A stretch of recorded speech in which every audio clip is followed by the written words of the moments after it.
My job as development director has been to both raise funding to do some restoration work on this wonderful building, and so far we've managed to raise about 1.2 million towards the cost of restoration on the tower and the organ. But we do want to develop much more work inside the church to make it more suitable for visitors, to welcome tourists and to welcome people from away when they come to Shrewsbury, when people come to concerts. At the moment we've only got 2 toilets, which is hardly enough for 1,200 people. So I started speaking to Nicky Kent just over 12 months ago from the Shropshire Community Council, or the Rural Community Council as it is now, and she started being extremely helpful in advising about the ways in which we could develop the commercial activity of the church in sympathy with the building and to make it more welcoming to people. Basically what we want is a visitor centre with a cafe and adequate toilets.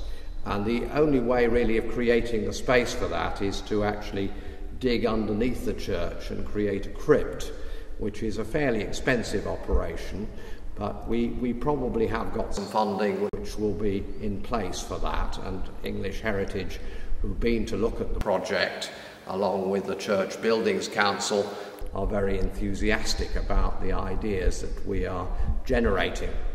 But essentially, we want the cafe to be on the side of the church which welcomes visitors, so it's clearly visible. And we have to make that in sympathy with a Grade 1 listed building. The actual way in which we run the cafe and the shop and the visitor centre involves setting up a trading company. A trading company which is a social enterprise business, because part of the purpose is to actually increase the tourism revenue of the church and also to generate more income for the charity. So it's essential for us to set up a trading company so we can extend our commercial activity.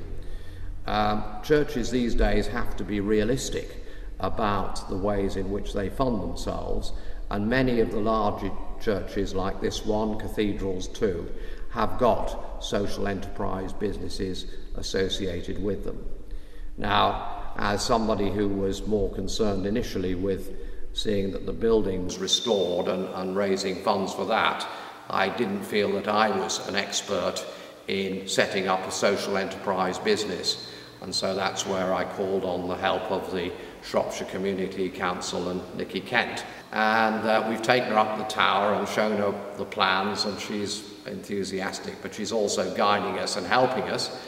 So we're almost at the point where we now can register the trading company as a result of her advice. She's given that advice on a grant which was secured by the Shropshire Community Council for advising people such as me. If you need help with a project that you're thinking about or about to launch, then I would suggest that you contact the Shropshire Infrastructure Partnership or the Rural Community Council.